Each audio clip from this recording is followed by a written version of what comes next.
I said let me look it up on my phone first. Hi, welcome to Trinity Talk Live. I'm Ken Coughlin, and that's Ben Lander. No, okay. So welcome to Trinity Talk Live. Again, my name is Ken Coughlin. That is Ben Lander. It's not really Ben Lander, as you can tell. That is instead the Stay Puft Marshmallow Man.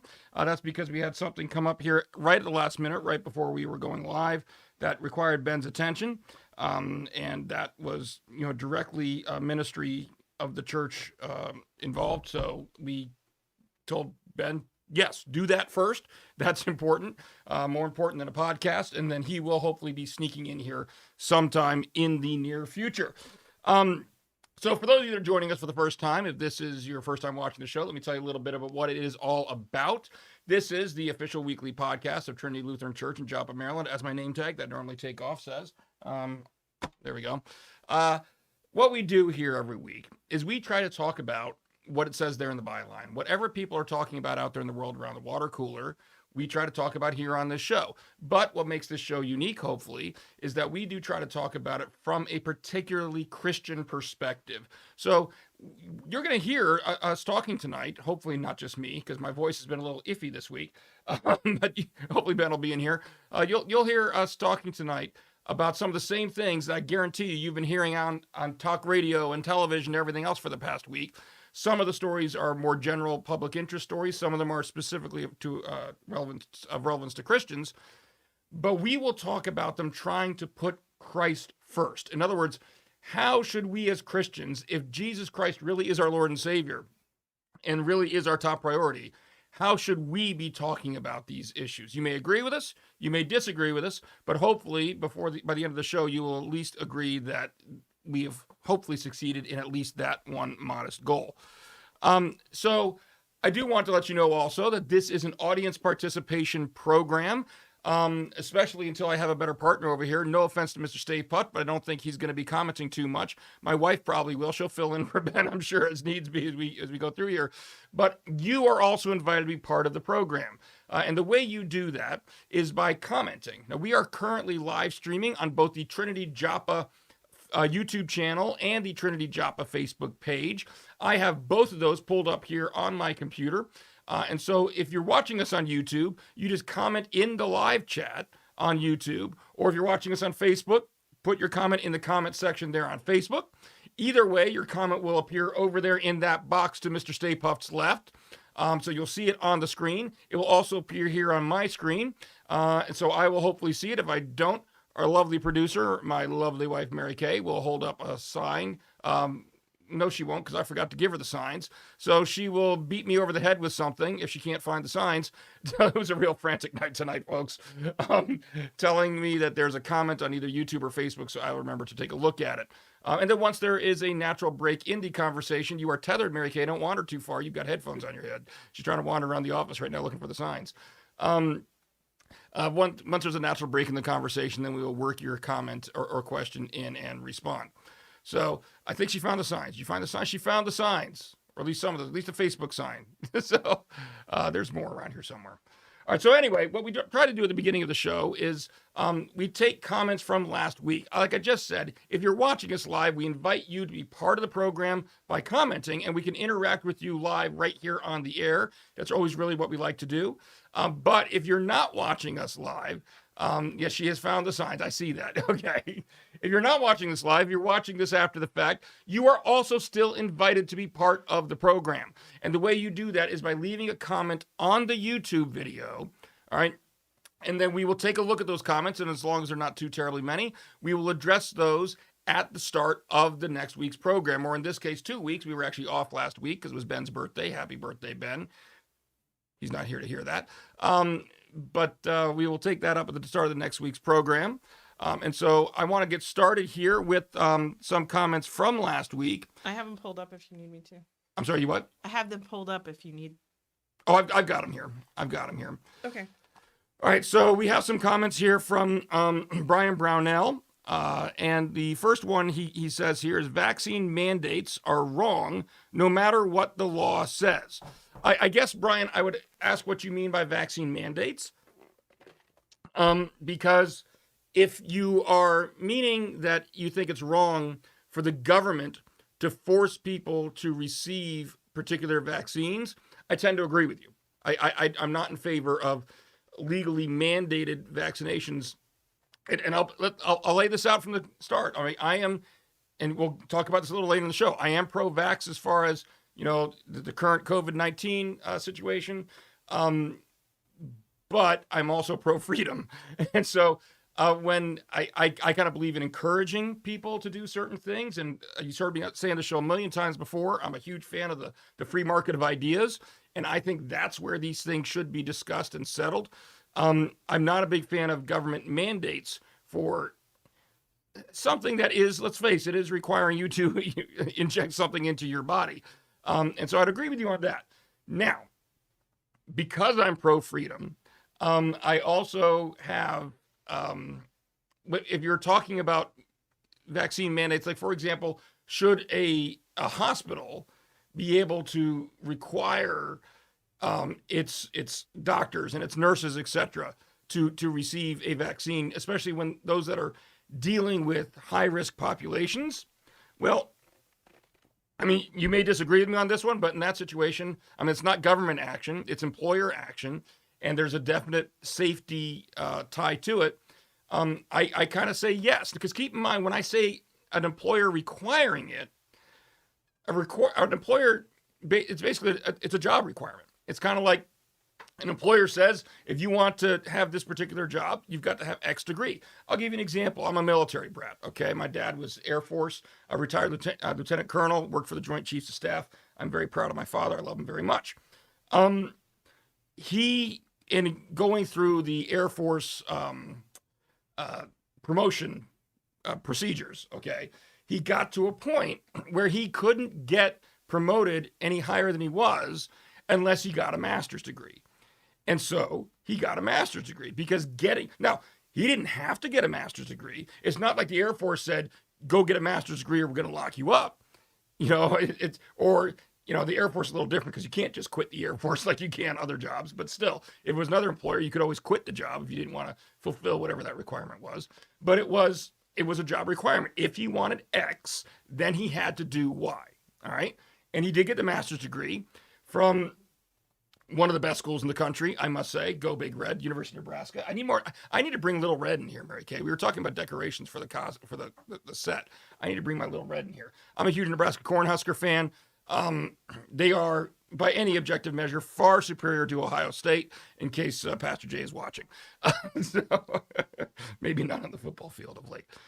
But that's my point, is if you're talking about mandates in that sense, I don't have a problem with certain employers, especially those in the healthcare field, being allowed to require certain employees who are, if they don't get vaccinated, are going to be putting others at risk, with that being a job requirement. All right. I do agree with you, however, when it comes to government. I don't think the government should be legally mandating vaccines. All right. And I don't know if Ben agrees with me on that or not. He's not here. Mr. State Buff agrees with me, though. Can I just Yes. want to point out that, your example of the master's degree wasn't medical in nature. Right. But there are certain jobs where they have to have drug tests. There are a lot of jobs where they have to have, where people have to get their fingers printed and have a background check. So for me, a job requiring the vaccine falls in line with those two kind of requirements. All right. I'm going to listen to something here real quick. Now, I have the rights to play this. This is last week's episode because Brian Brownell's next comment here was, you don't want the government deciding that for you or your family. Oh, I know what he's talking about here, because this is in the context of last week we were talking about in the United Kingdom, some doctors there deciding the fate of a young child who was trying to take that child off of life support, even though the parents didn't want to do that. And the child was being offered other medical options. I mean, in the United States, they were being offered the opportunity to come to the United States for treatment. Her native Israel was offering to have her come there for treatment. And the doctors in the UK were actually fighting that, wanting to pull the plug instead. And one of the ironic things about that story, go back and watch it last week, was that they didn't want the judge didn't want to send this child to Israel because of the unsafe situation that the judge perceived there being in Israel. And so because you're worried about the safety of the child if it's sent to Israel, you're going to pull the plug and kill the child. It made no sense whatsoever. But Brian says in regard to that story here, you don't want the government deciding that for you or your family. And I agree with you. I mean, shocker. I know I'm not a big fan of overly powerful government to begin with. I do believe in checks on governmental power. But that illustrates, Brian, something I believe we got to talk about last week. I know I meant to if we didn't, and that is the different legal culture or environment that you have in the UK in regard to parental rights than what you have here in the United States. In the United States, now it's not to say that things couldn't change here in the United States, but at least for right now, the situation in the US is that the parental rights are held in much higher regard. And if anything, the government and the law in the U.S. is such that at least judges are not supposed to interfere with parental decisions, except in certain very serious and very extreme circumstances, obviously, where there's child abuse is going on, things like that. But for the most part, the government is supposed to allow parents the freedom to raise their children. Now, I know what you might be thinking right now, and that's not a topic for tonight, but there are certainly some movements I think we're seeing here in the United States in regard to parental freedom to raise children. So people see some warning signs down the line as far as some certain Christian values that, I think you see some government entities trying to get in the way or obstruct parents from teaching those to their children or raising their children that way. But at least in theory, that's the way it's supposed to work, is the parental rights, but generally speaking, trump government rights when it comes to raising children. In the UK, that's not true, is my understanding. I'm not a UK lawyer, but my understanding of the United Kingdom, it really is the way the system is set up is the government does have higher rights than the parents do when it comes to decision making on behalf of the children. And to me, I agree with you. That's wrong. If for no other reason, just purely logically speaking. I mean, who spends more time with that child? Who knows that child better? It would be the parents, presumably, in most situations. And so it really does seem like where that kind of philosophy is taking the decision out of the hands of the people who have the access to the most relevant information upon which to base that decision and placing it in the hands of an institution that really does not have access to the best information about that individual child. So, I mean, I agree with you on that one. And then the last one here, it comes from last week, also from Brian. It says, and the apostles and other martyrs for their faith. And for that, I might have to listen for a second. Give me a minute to get context here. Although he did go willingly, so that's another thing. Right, but even, in the synagogue, when they push him out and want to throw him off a cliff, or, other times that failed, right, when Jesus was able to slip away, right, should we blame him for inciting that? No, he knew. I think we were talking about at that point in time, I think your point here, Brian, was we were talking about Jesus and, and whether, people's reaction to him, and, efforts to maybe blame Jesus, is it right to blame Jesus because of the X and Y happened to him? These things we're doing to him as inciting that in some way, shape, or form. And the answer is no, obviously. And I think if I'm understanding correctly, your comment here is, it doesn't just apply to Jesus, or the same reasoning we were talking about at that point could also apply to the other martyrs of the faith. And on that, yeah, obviously, I think you were absolutely correct. So those are the comments from last week. And again, if you want to get your comment, if you're not watching us live and you want to get your comment addressed on the show, you just do the same thing Brian did. You go to our YouTube channel, you pull up the video, and you leave your comment there in the comments section, and we will address it at the start of the next program. Brian, I apologize if that seemed a little rushed. Like I said, it's been kind of a frantic evening here before we went on the air, so I will openly confess I didn't have as much time to go back through all of that as I would have preferred. Can I just I just want to update because you said it was a week ago, last week's episode. Did I? 2 weeks ago. Yeah, and it's been 2 weeks, and because it was Ben's birthday last week. Yes, I know. And but I really wanted to I've been trying to get more information about Alta, the little girl. Mm-hmm. And from what I can tell, they even though they said they fought, the hospital fought, I guess, for the right to be able to Pull the plug. pull the plug. Yeah. It doesn't sound like they've done it yet, or at least as of 4 days ago, they hadn't. Well, that's good news, I guess. And there's, I don't know, there's like but they can still choose at any time to start what a family friend referred to as the 72-hour countdown. Mm-hmm. So I guess they have to make it known to the family within that. Maybe it's so they can come in and say their goodbyes. I don't know, but there must be some rule where they can't just, pull it without letting somebody know. So we can just avoid being home in time when they're trying to call me. I don't know. I mean, Yeah. something like that. So Right now, the last I could find, she's still alive and still on life support. all right. Well, thank you for the update. All right. Our first main story of the night is one that you're only going to not know what's going on if you've been under a rock here in recent times. And just to give a little bit of background, from 1996 until 2001, so for about a 5-year period, there was what has been classified by the United States government as a terrorist group called the Taliban, was in control of the country of Afghanistan. And of course, September 11th, 2001 happened, and it was discovered that this group, the Taliban, was harboring Al-Qaeda and Osama bin Laden and that whole organization. And so essentially what was happening is, while the Taliban was not Al-Qaeda, Al-Qaeda was allowed by the Taliban to set up different camps, training facilities, etc., within the borders of Afghanistan. And so in 2001, the United States went into Afghanistan and basically ousted the Taliban from power. A new government was put in place, and the United States, ever since, has had at least some military presence in Afghanistan. Now, for a while, that was being classified as a war in Afghanistan. And then I believe it was in 2014 that President Obama, who had, mind you, run on a promise to withdraw our troops from Afghanistan, because what happens over time is people do get fatigued. He had, once he got into office, he basically said, okay, I'm going to give him full credit on this when we get to the more commentary section.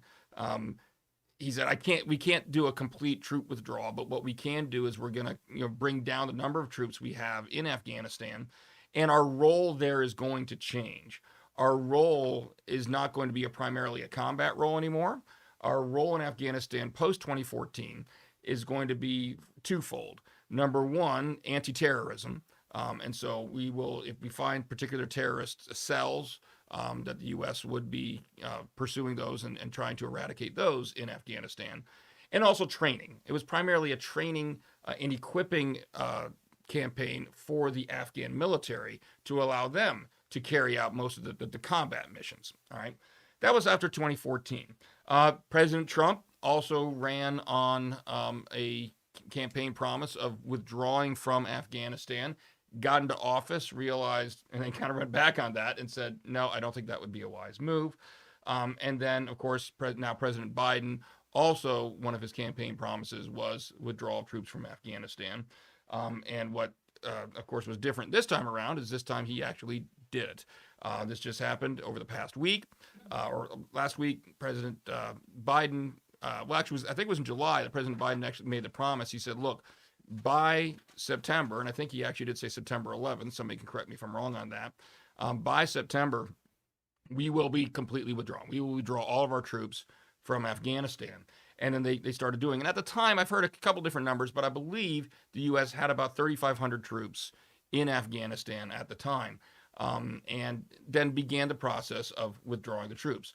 Well, as the U.S. started withdrawing from Afghanistan, the Taliban actually started launching a major offensive within Afghanistan. They started taking over more and more territory very, very quickly. They had taken over the the number 2 and number 3 most populous cities in Afghanistan, leaving only Kabul, the capital. And then over the past few days, they actually took over Kabul as well. And so now what happened is the Biden administration has sent troops back in to Afghanistan. Again, hearing different reports of different numbers. It seems like between 2,500 to 3,000 troops have gone back into Afghanistan. Now, their mission, however, is not anything resembling what it was before. It's simply to provide safety for U.S. personnel trying so that they can leave Afghanistan to get everybody out. Since that time, since this all began and the assault on Kabul began, U.S. Embassy personnel were evacuated, leaving only a few remnants behind. And understand that the role of the embassy personnel is to basically process requests of other people who want to leave Afghanistan.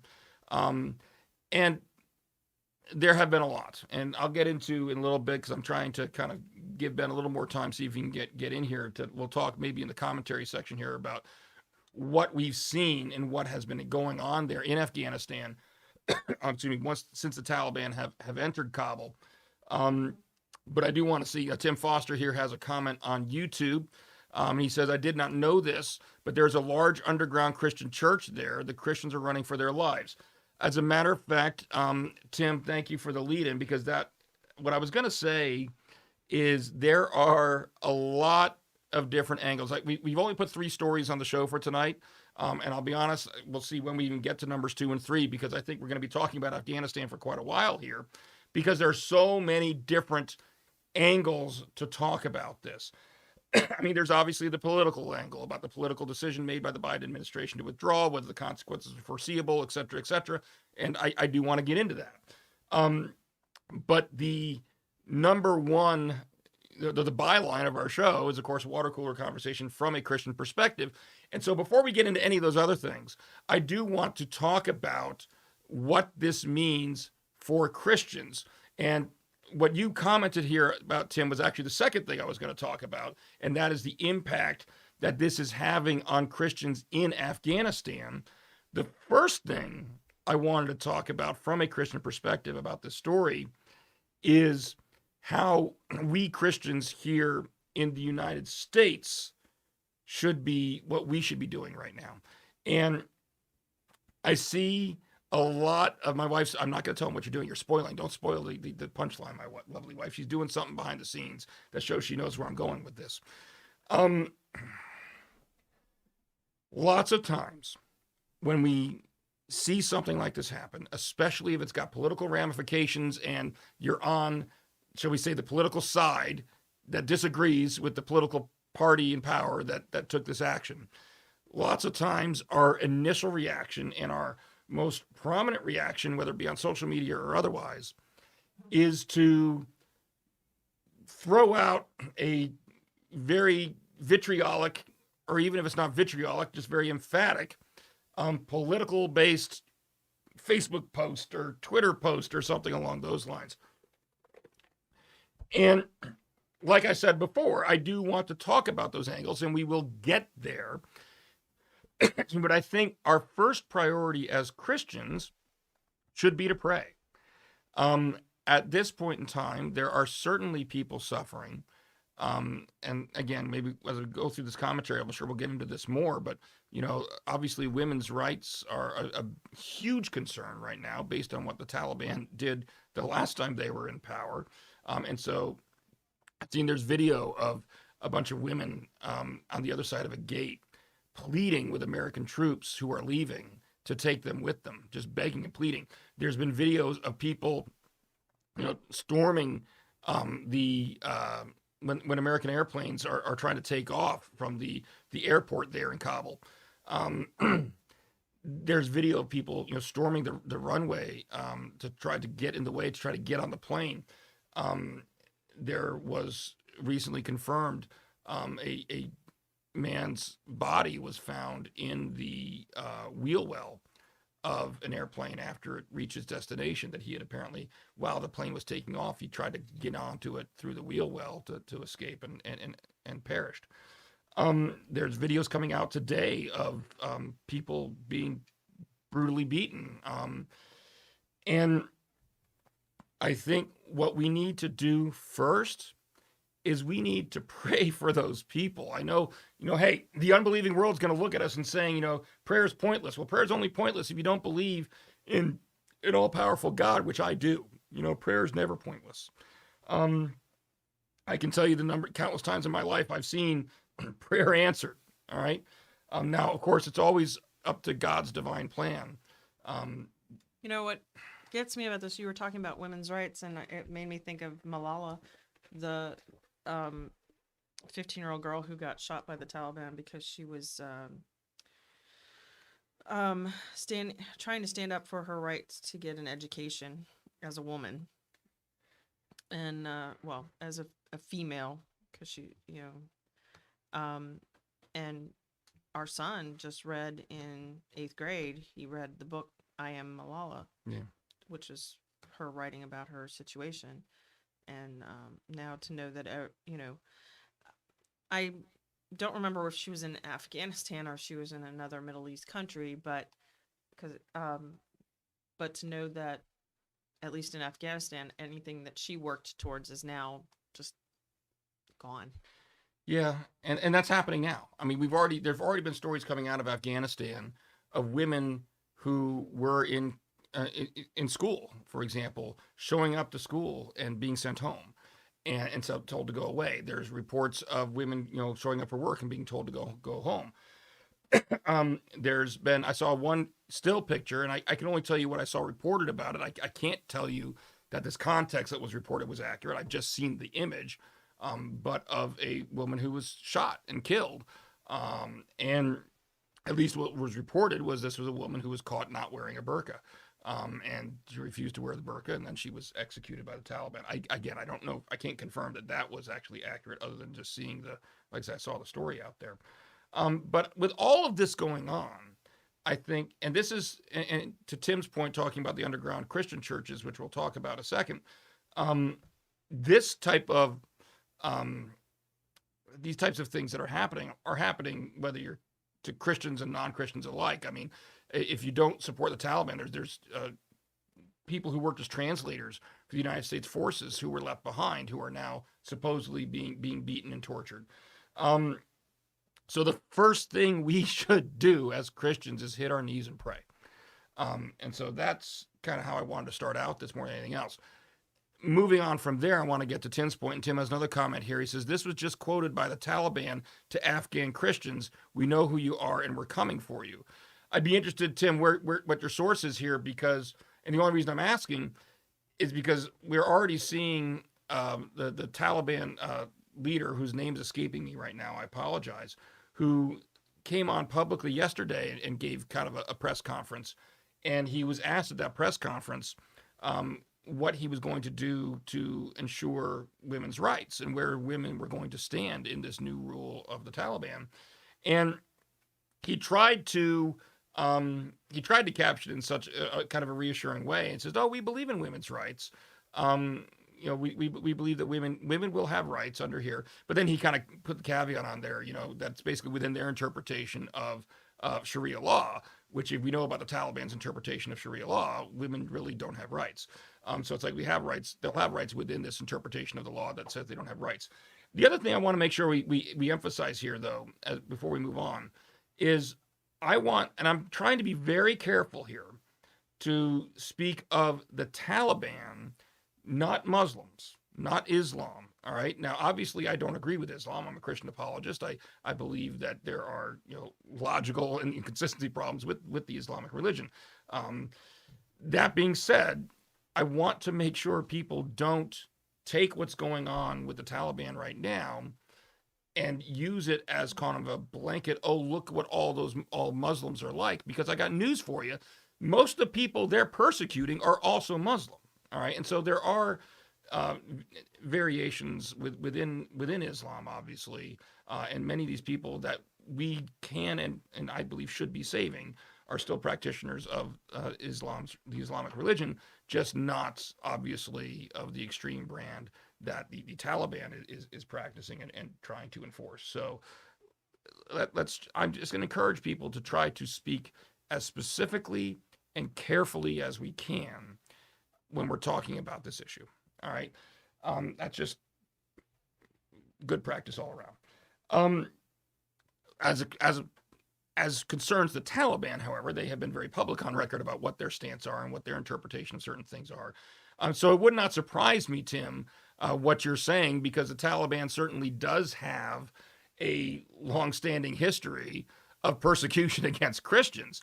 That's one of the there's several stories that have come out here right now, is that in particular, Christians who are stuck behind in Afghanistan are very, very fearful. Now, the Open Doors, if you're not familiar with the Open Doors organization, one of the things they do is they track Christian persecution around the world, and they rank countries based upon the level of their persecution.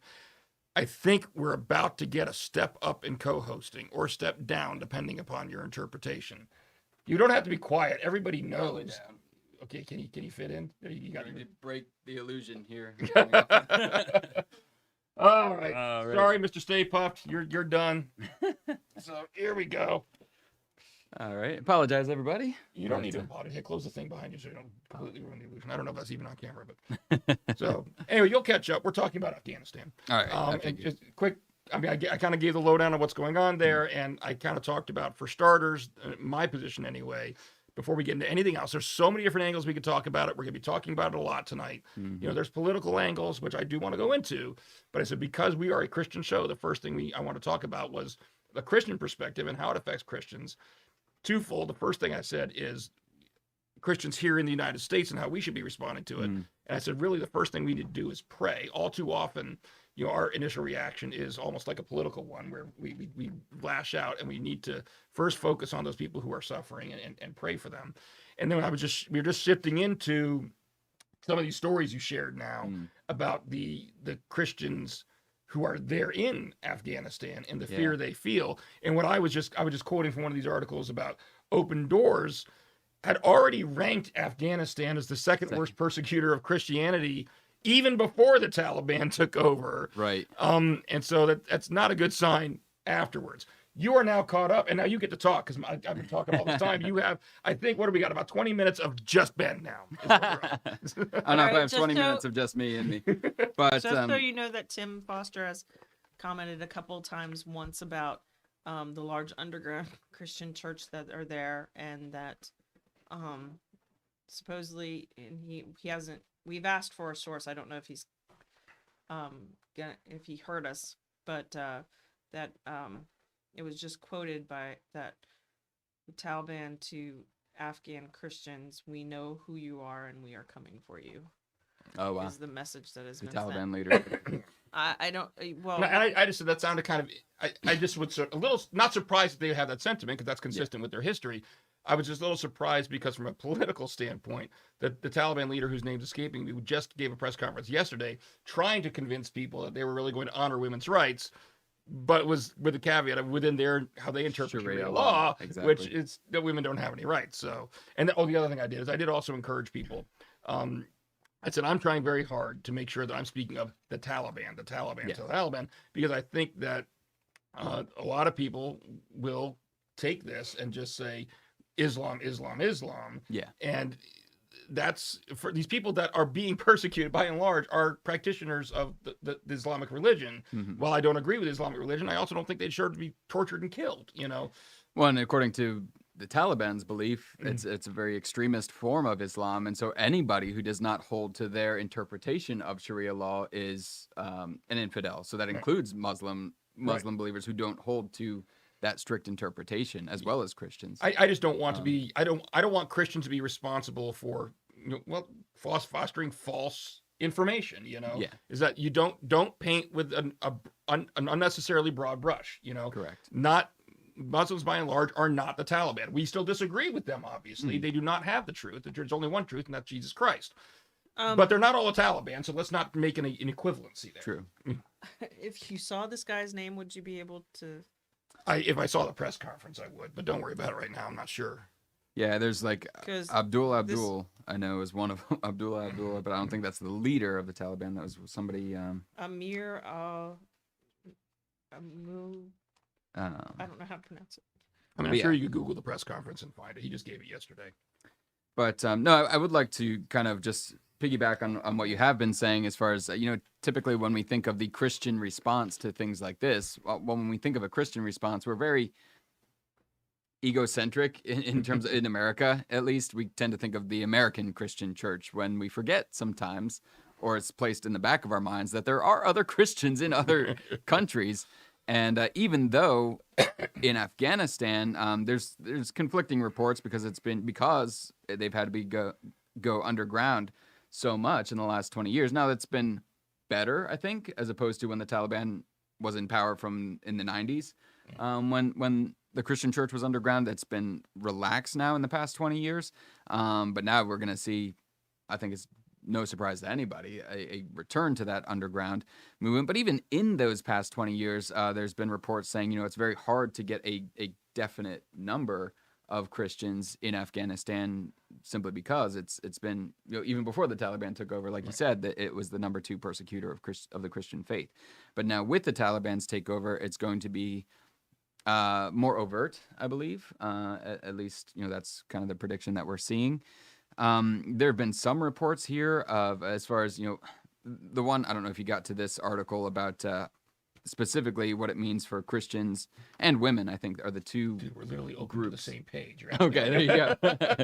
But yeah, what it means for women's and Christians, there's one report, I think, of Taliban members going around to different religious leaders in the different cities and provinces in Afghanistan asking for any woman over the age of 15 and younger than 45 who's a widow for marriage, basically to force them into marriage for Taliban leader or Taliban fighters. And so that's certainly concerning if these women are going to be forced into, and think in terms of if that's a Christian woman. So not only does she not have the option to flee, she's kind of trapped.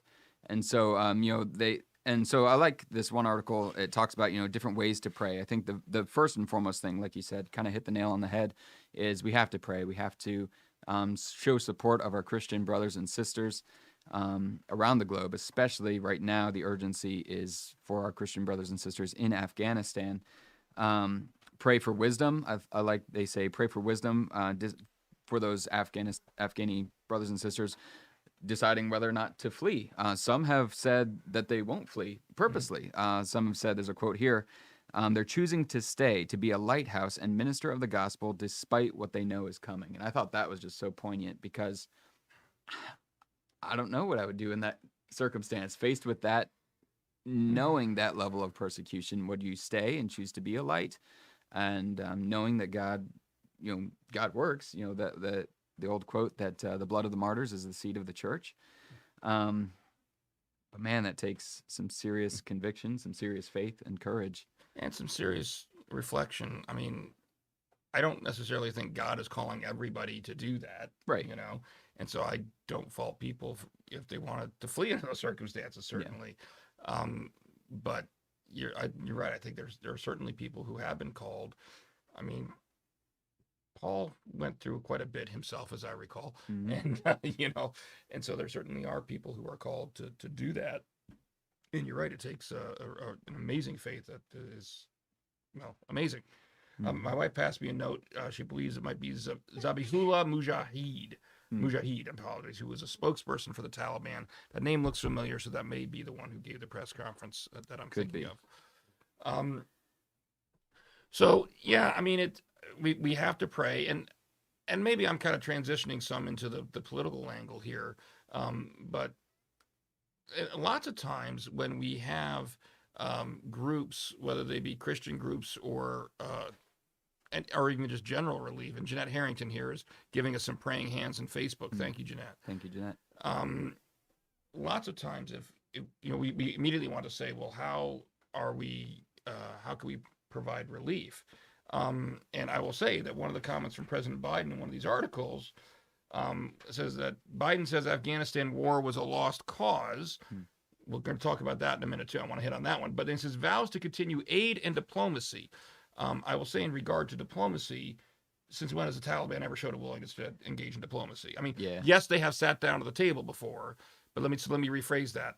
When have they ever actually followed through with what they said they were going to do? I Well, mean, and if diplomacy were on the table, why would we pull out to Right. begin with? Why wouldn't we be engage, yeah. trying to? But he said, but the vows to continue aid is the one that I think really disturbs me because I think that if it were feasible to get aid into Afghanistan in some way, shape, or form, that the Christian church would be all on board with doing that.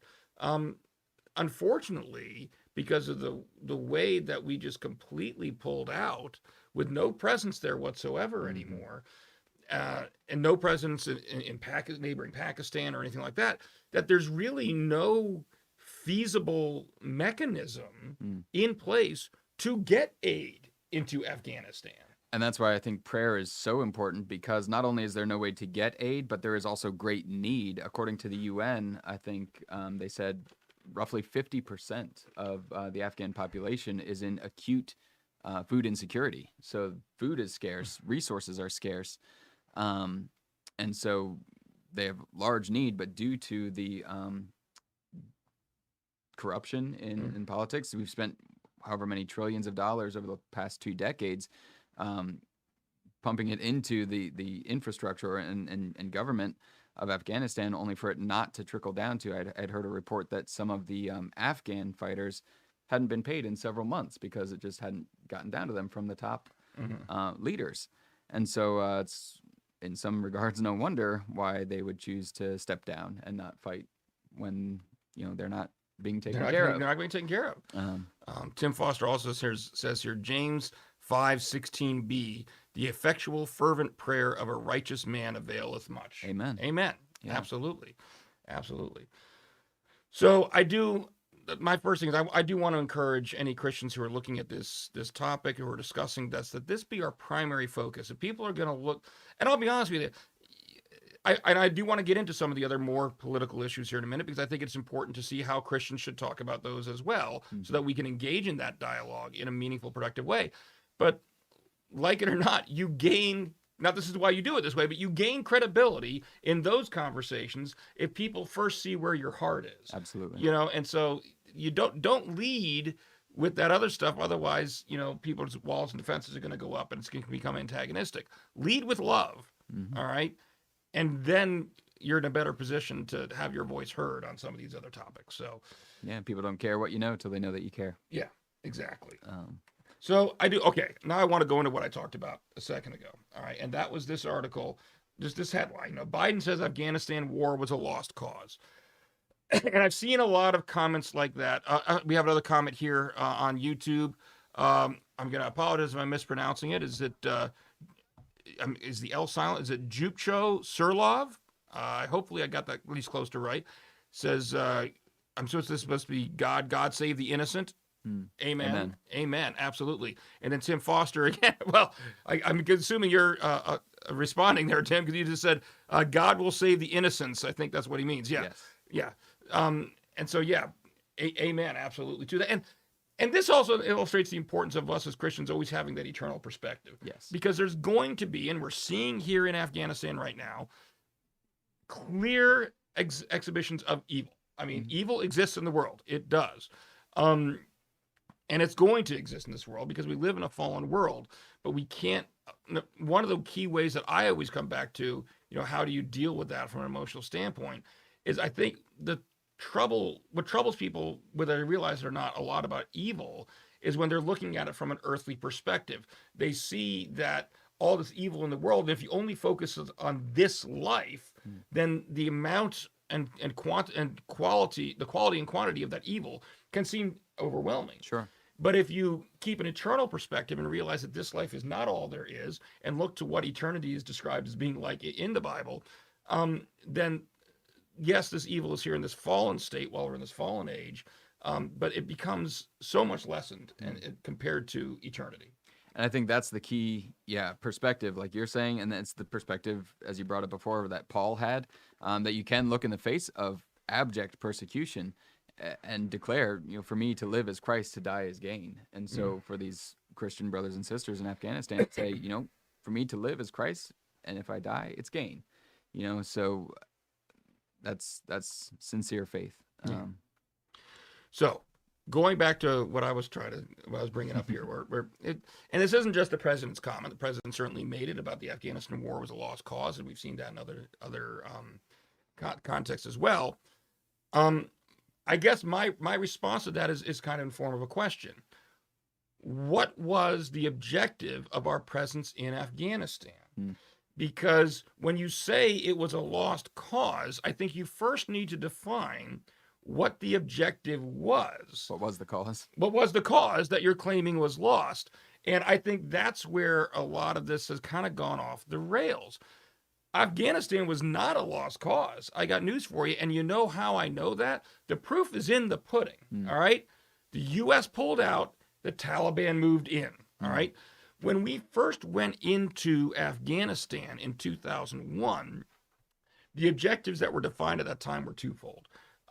Number one, to get the people who did 9/11, and number two, to basically prevent Afghanistan from continuing to be a base for terrorist training and terrorist cells. A harbor for them. Jeanette Harrington here on Facebook says, emotionally, I handle it by keeping the faith and knowing God is always in control. Amen. Amen, Jeanette. Absolutely. So if you look at those two objectives, first, I think let's talk about objective number one, to get the people who did 9/11, where I think a lot of people became lax, I guess, is once Osama bin Laden was killed. Sure. Because they say, look, we got the people that did 9/11. Well, and then there was Saddam Hussein. Yeah. And it's the same kind of things that we in America, and maybe this is a result of Hollywood always having one big bad guy, you know, we want to personify any evil that's done to us. And politicians do this too, because that's how they get people support, rallying behind something.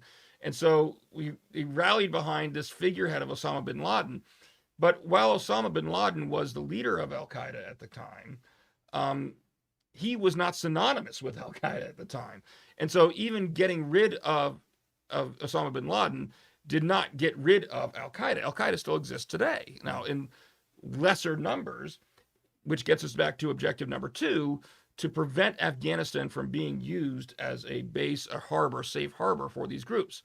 That has been successful by and large. Now, of course, there's always exceptions, but by and large, for 20 years, we've been doing that. And Al-Qaeda is severely diminished, although certainly not non-existent. But what is going to happen now?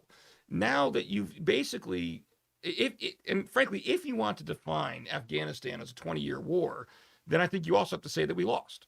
Because at the start of the war, the Taliban was in control of Afghanistan. And at the end of the war, the Taliban's in control of Afghanistan. And the objectives got muddled along the way. Those two objectives, which were not a lost cause, I think got overshadowed by a third objective, namely, which was nation building, right. Building up Afghanistan as a more of a democratic or, kind of government. And so that, I think, particularly if I'm hazarding a guess, is what Biden was referring to as the lost cause, right? Which wasn't the initial cause, which was not, and I think that's where, look, I'm not opposed to if you fight a war with a nation. I mean, let's look at World War II, for example. I mean, you have a war with Germany and others, and then as part of trying to promote long-term stability, yes, you replace the existing government that you were at war with one that, from our perspective, is going to be better long-term, a democratic government. But that, especially here in Afghanistan, well, that's all well and good if we can pull that off. That was never the primary goal, and it got confused. And so because it got confused, now we look back on it and say, oh, well, we're never going to get a democracy, a long-lasting democracy in there, so it's a lost cause, let's just pull out. Hold on. What you basically said is well, we're never going to achieve this secondary goal, and so we should pull out. And you've completely forgotten about the primary goal. Whereas if we really look at it objectively for the past 20 years, we have been achieving the primary goal. And now maybe people are starting to start to realize that we were achieving it, because now we ain't going to be achieving it anymore. And that is a danger to America. Yeah. Well, not to mention the credibility. And I've heard, reporters and pundits speaking on this, as I'm sure you have, that now the U.S. has lost its credibility on the world stage. That hey, we're not going to remain true to what we've promised to do. We look. It makes the U.S. look weak.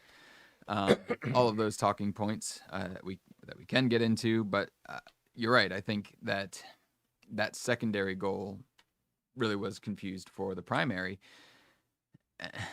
And well, even if that was, and even if, I tend to agree that maybe we shouldn't have been in there building up a democratic state that maybe would have failed, but the way in which we pulled out and to say that we planned for every contingency and then to see how it all fell apart, well, then I guess this was contingency X that was not planned for.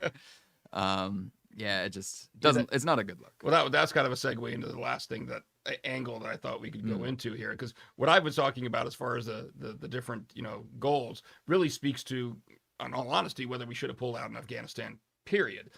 Then there's a whole other question about the manner in which we pulled out of Afghanistan. Right. If you even if you think that yes, we should have pulled out, I think it should be abundantly clear that this was a botched job. Oh, yeah. I mean, this was completely a failure of foreign policy. I'm sorry. I know the administration, is really trying to put their spin on it. I don't think they're succeeding. I do think that, frankly, I think what I've seen is, while not universal, I have seen people on both sides of the aisle kind of, asking some tough questions of the administration on this.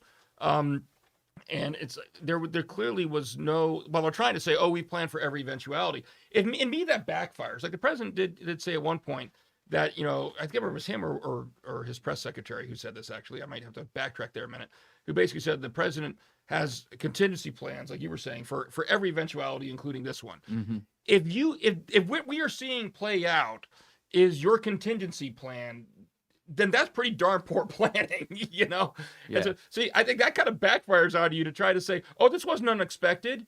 Really? This is what you planned for? If this was what was planned for, what was the worst case scenario? Yeah, exactly. I mean, so that's not a good look. And I guess what concerns me, again, from a Christian perspective, is when you see things like this and real people are suffering. And I'm going to throw this out there, and you may agree with me, disagree. People may agree with me, disagree with me, but it should become as no surprise to anybody who's watched the show. The recurring theme of mine is the political polarization that we see in this country. And that I've often used the analogy of people have gotten to the point where we cheer for our political parties kind of like we're cheering for our favorite sports team. And we become so blinded by our allegiance to a particular political party. Frankly, from a Christian perspective, it sometimes, I think, blinds us to our primary allegiance to Christ. It does. Just like that secondary objective overshadows the primary. Exactly. But what happens is when the country becomes so divided, politicians run on certain platforms, and they feel like, well, in order to get elected or reelected, I have to do X because it's got to the point where the people who voted for me won't forgive me, won't vote for me again unless I follow through. And I think we've seen that. This is the consequence of that, because look at the last three presidents, okay? All three of the last presidents, as part of their campaign, promised to pull out of Afghanistan. All three. President Obama did. Okay. And then he got into office and he said, he looked at it, and to his credit, he said, no, we can't pull out. He did. And his compromise was that we're going to pull back. We're not going to be in a combat mode anymore. We're just going to have these two objectives, anti-terrorism and training of the Afghan forces. And he brought the number of forces down. But even though he had run on a campaign promise to completely pull out, once he got into office and really got the intelligence, started looking at it, he realized that would be a very, very unwise move. Yeah. President Trump also, when he was running, said he was going to pull out of Afghanistan. Yep. Got into office, and to his credit, gave a press conference himself, said, yeah, I got the intelligence. That's not a good idea, and he didn't pull out. Now we have, but what's happening, I propose, is that our culture is becoming more and more politically divided throughout those years. And so now you get in a situation where President Biden, and please understand, part of the reason I'm backtracking to three different presidents to show this is not motivated by one Partisan, political party or yeah. not. Both political parties have done this. President Biden now gets into office. He's also run a campaign promise of pulling out of Afghanistan and completely pulling out of Afghanistan. And he then feels the need to do it. And certainly we are getting reports that there was intelligence that said this was not a smart move, but he did it anyway. I personally think, and I could be completely wrong, that this is at least somewhat related to how divided we as a society have become politically, that we're now pressuring our elected officials feel they have to do things because that's what their constituents want, even if they're not wise things to do. And look at the consequence, the devastating consequences of this situation. That has real world effects. Yeah, real world consequences. Real people are suffering, as you've said, and it's twofold. The fact that we have taken our focus off of the world stage and we've become so inwardly focused, fighting against ourselves, we've forgotten the purpose that we were over there to begin with. And also, at least part of it, you have to be able to take your political ideas aside and look at it from an objective standpoint and say this has to have been at least partially prompted by a political motive. To say that he wanted to do it on the anniversary of 9/11, by the anniversary of 9/11, right there tells you that that's a political motive, right. Because it looks good, it's optics, and just so it couldn't have waited for better planning, but it had to be done right now. And so we see it's like pulling the Jenga block out from the very bottom where it's wobbliest. This whole situation, what you're talking about, Ken, reminds me of an old musical called 1776, and it's a musical, and it's about the signing of the Declaration of Independence. And there's one, and I don't know about the historical accuracy of it. They completely, totally broke out into song while they were signing. That's completely true. Well, I hear that that John Adams was obnoxious and disliked, as one of the songs say. But anyway, so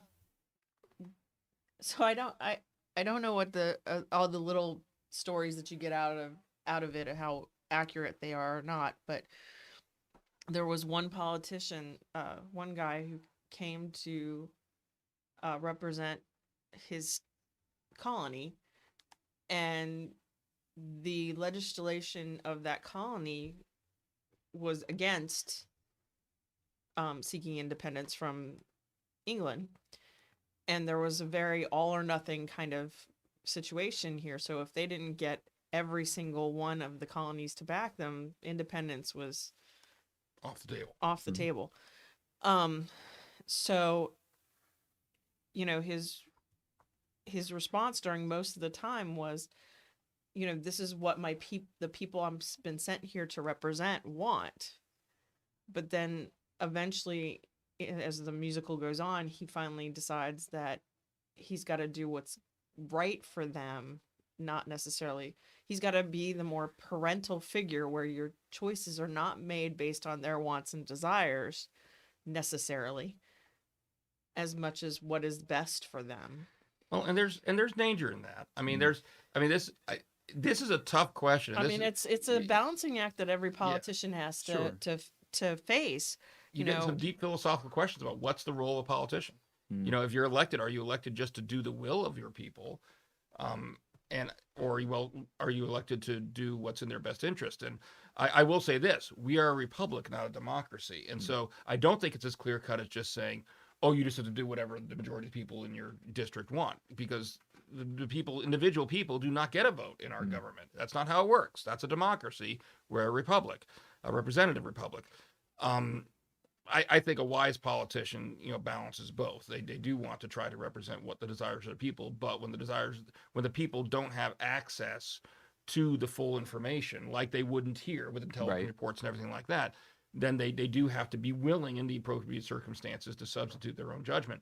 And so I think that the call to action here for people out there is, hey, I'm hoping this can be a wake-up call to our American culture to kind of come together and realize that we can't keep doing this. We've gotten to the point, this is a concrete example of where real lives are at stake. If we can't get over ourselves and stop acting like this is some kind of, like I said, like a sporting event where we just have to blindly follow and insist complete allegiance from Right. our elected officials, because then we do that, they feel the pressure to make bad decisions. And I think this was a bad decision. Yeah, noted. And I think that's pretty much what we've seen throughout history. If you're a student of history, you see that in times of not active war, then countries tend to have to find somebody to fight, and we end up fighting ourselves. And that's what we've done in the past 2 decades, when we've kind of forgotten, or kind of put, at least the general public, I think, has put Afghanistan on the sidebar over here, when literally our slogan for 9/11 is never forget. And At least for 20 years. At least for 20 years, right? Well, I mean, looking at that footage, I don't know if you saw the one footage of the airplane taking off and people clinging to it. I mean, that's tragic. It's horribly tragic. But it was reminiscent for me. I mean, I remember where I was on September 11th watching people fall from the towers, and so it's reminiscent of that. And of course, for the older audience out there, it's been likened to the fall of Saigon, and just history repeating itself. We're seeing. I was alive during Saigon, by the way. Older than me, audience. I was too young to remember it. Okay, but I was alive at that time.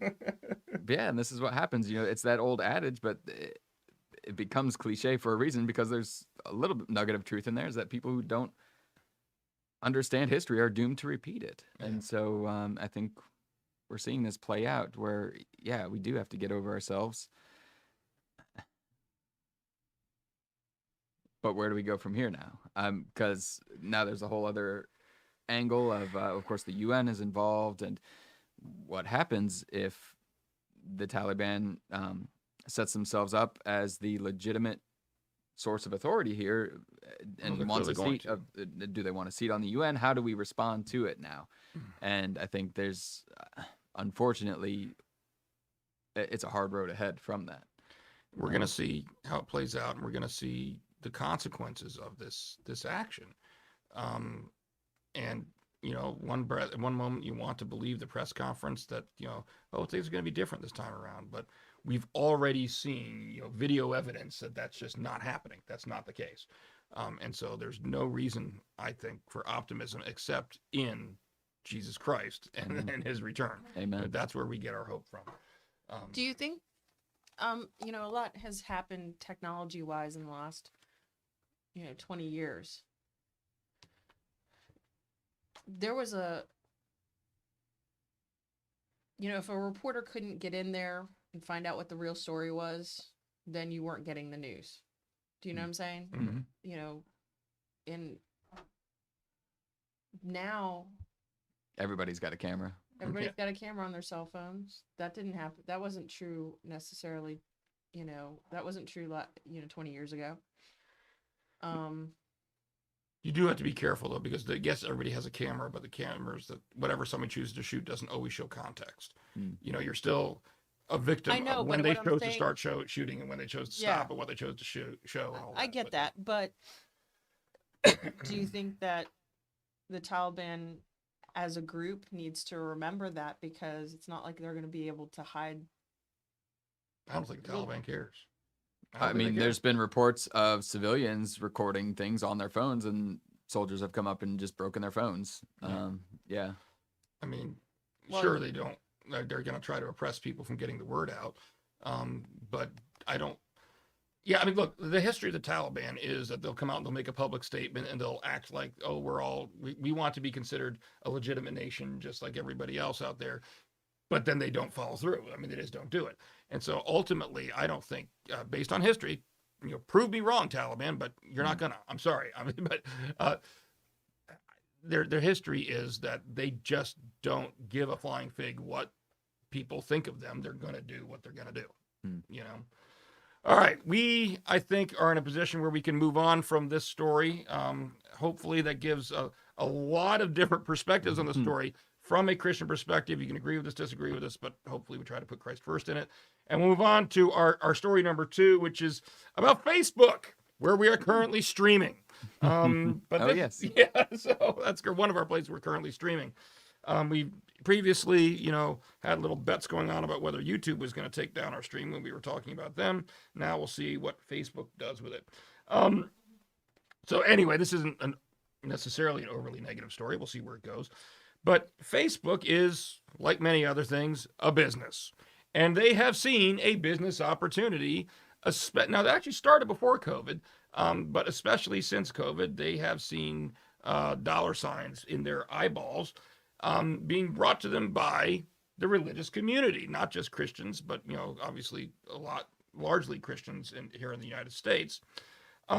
And what they've seen is, for example, since COVID happened, a lot of churches have gone online and they've been live streaming their worship services, etc. And so what Facebook has done is they've actually reached out to some larger Christian groups and organizations, some denominations, things like that. And they said, hey, you want to help us beta test some stuff? And I'll be honest, in all candor, I don't know if you knew this, we were selected for one of those beta tests. We here at Trinity, on one of our groups, ironically, a group that we don't really use that much anymore. What was it called? I've already forgotten the name of the group. Shows you how often we use it. It was the discussion group we tried to set up. Tag group. Okay. Talk About God group. Oh, yeah. We did get an invitation in that group to participate in one of these beta tests of their new prayer request thing they're trying to set up. But essentially what Facebook has been doing is trying to implement and test out certain things that would appeal to religious groups, like some kind of a prayer list and prayer request type of mechanism that people could do on Facebook, like, some kind of virtual gathering space, not just where you can live stream, but you can actually more interact specifically with, the members of this church or whatever. And so they've been reaching out to a lot of larger faith groups and offering them the opportunity to test these things. I will say one of the things that they kind of asked religious groups about doing, which was rejected apparently, was running ads on live worship services. That's not surprising. Not surprising there at all. But a lot of religious groups, larger churches, etc., have jumped on board with this.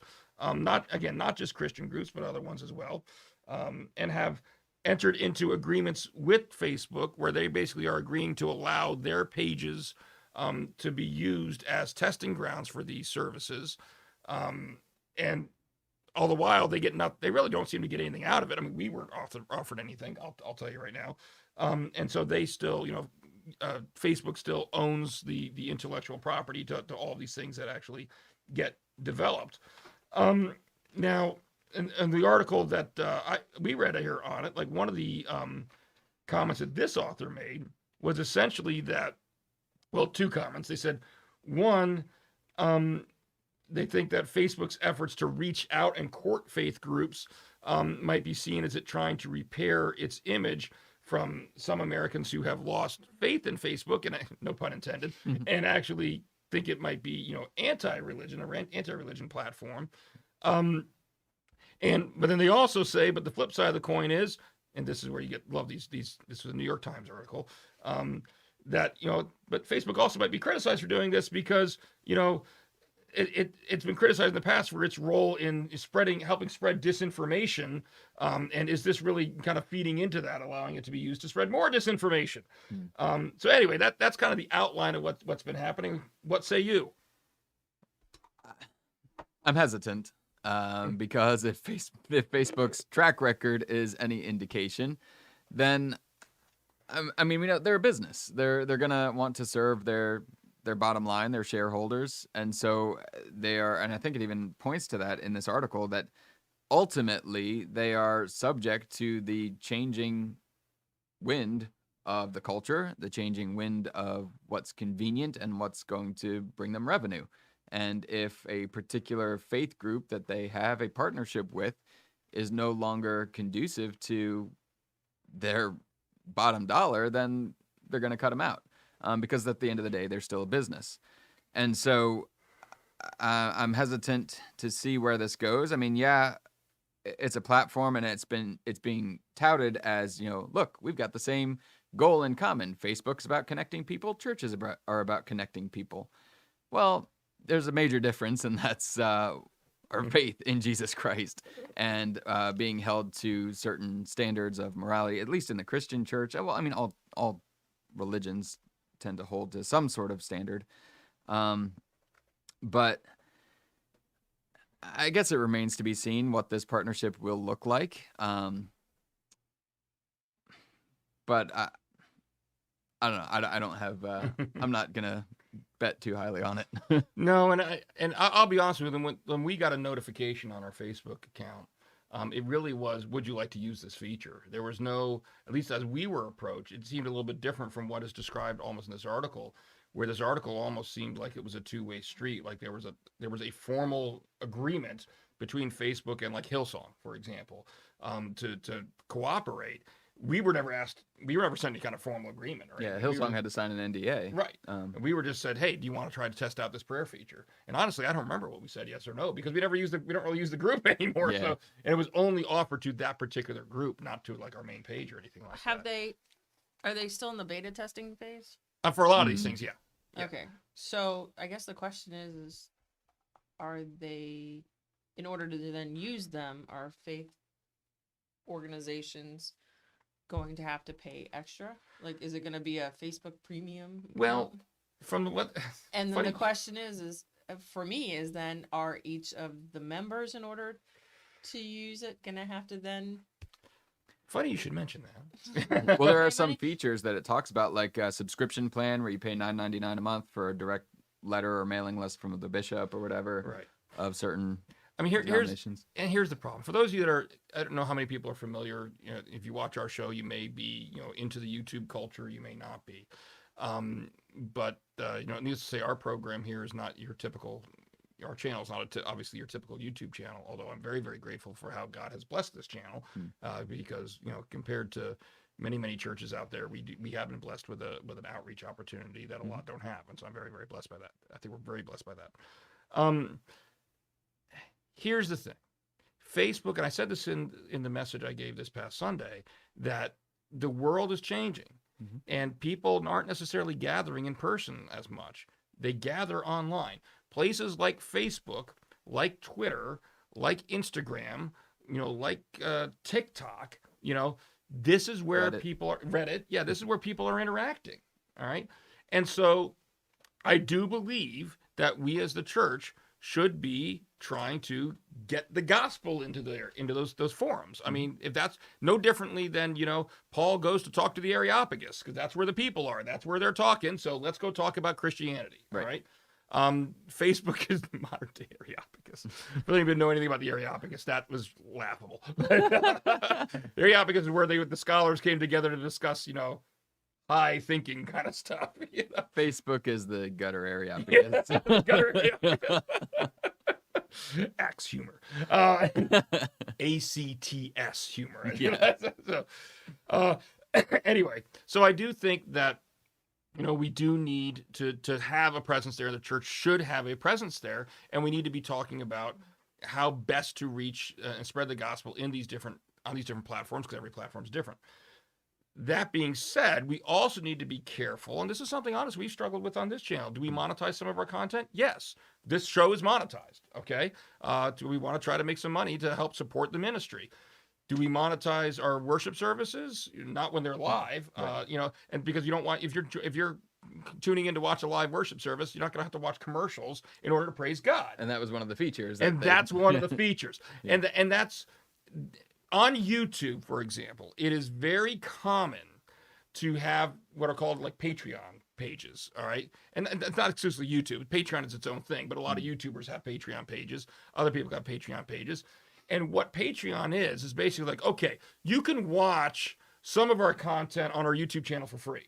But if you pay X amount, and there's different tiers, then you can unlock all this bonus content basically, and you can get special videos that the regular YouTubers don't get, and all of that.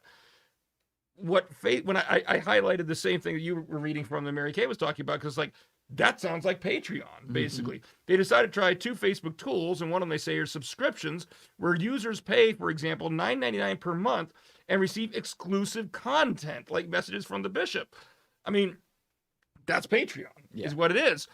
At some point, do our churches start to look too commercialized, and that can obstruct or, be a stumbling block, I think, for people to hear the message. And I'll give you a classic example. It comes from another story we had talked about. One of the ones you sent me, and I'm forgetting the gentleman's name now, who was the author of, was it Kissing, Dating, Goodbye? Oh, Joshua Harris. Joshua Harris. All right. One of the criticisms of him when he was a Christian, basically, was that he sold himself out commercially. Mhm. And of course, one of the criticisms now that he's an atheist, he's got this new program basically He like, sold you out could as be an atheist. atheist too. I don't know if that's exactly what it's called, but something like that. That he's still selling himself out commercially. Yeah. He's and- offering deconstructionist classes. Yeah. So For a fee. that was one of the stories that didn't make the cut this week. Sorry. But there, we just talked about it. There you go. But it's the same kind of thing. It's like he lost a level of credibility even when he was a Christian because he was perceived as being too commercial.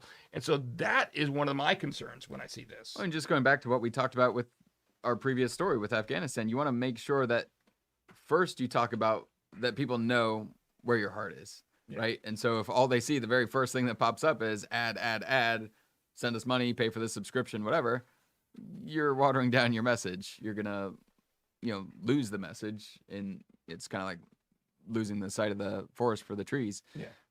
You're going to have so many pop-ups and everything that at some point it outweighs the efficacy. Yeah. We might be having, my wife passed me a note, we might be having some audio and video sync issues. I don't, to be honest with you, lots of times with OBS, it's difficult to change that midstream. Wirecast is better in that regard.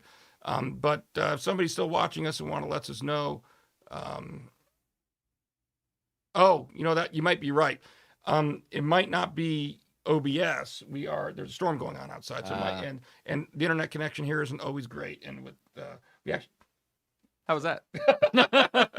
so if you're having any synchronization issues between the audio and the video, it's probably actually our internet connection and being affected by the storm outside. We've had that happen. Were you here earlier today where the lights The lights went out. Yeah. Yeah, I mean that was weird because obviously some things were still controlled by the generator because like my TV screen and my computer stayed on, but But the my overhead lights went out. Same. Yeah. Same. So I think there's a tornado watch too. Or is it watch or warning? that makes a big difference. I think it's a watch. The good It's a news is watch. we're safe because I proverbially we'll call this the studio, but this is my office. I call it the dungeon Mhm. because we literally are underground. I mean, I don't have a window. There's not an outside wall around us. Everything there's the crawl spaces over there, the kitchen's over there, other offices. So we Hallways. we are completely surrounded by other stuff interior, and it's all brick. Concrete. Yeah. Yeah, cinder block walls in here.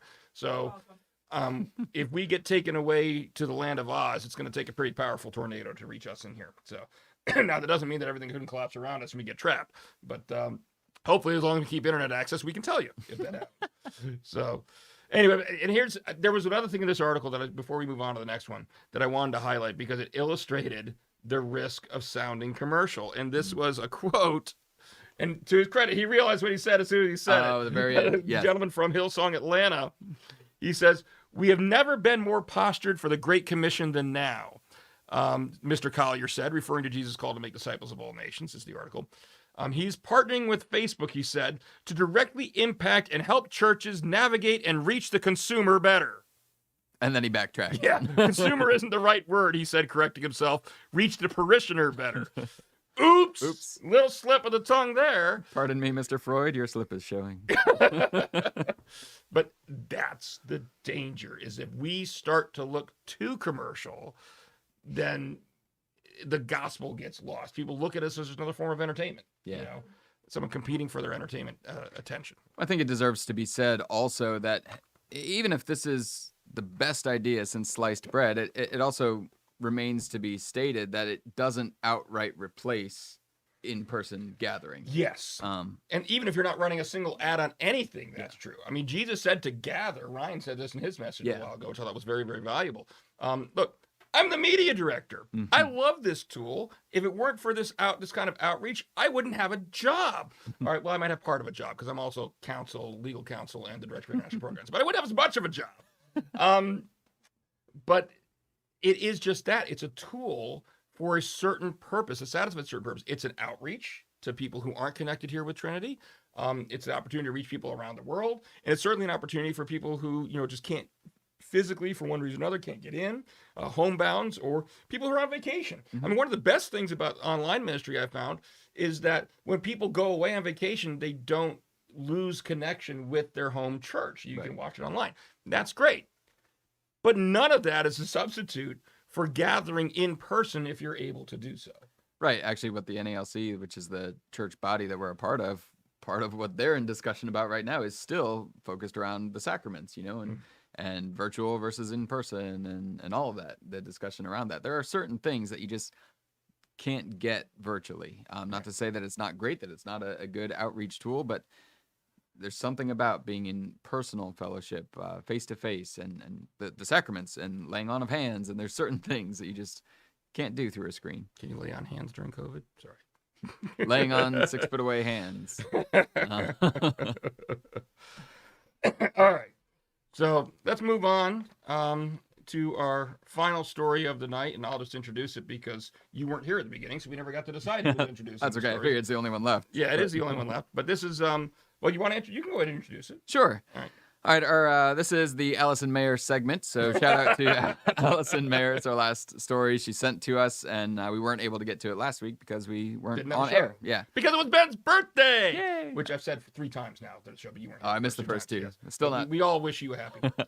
Oh, thanks. And you as well. You had one the week before. Yes, and what's my motto for the next year?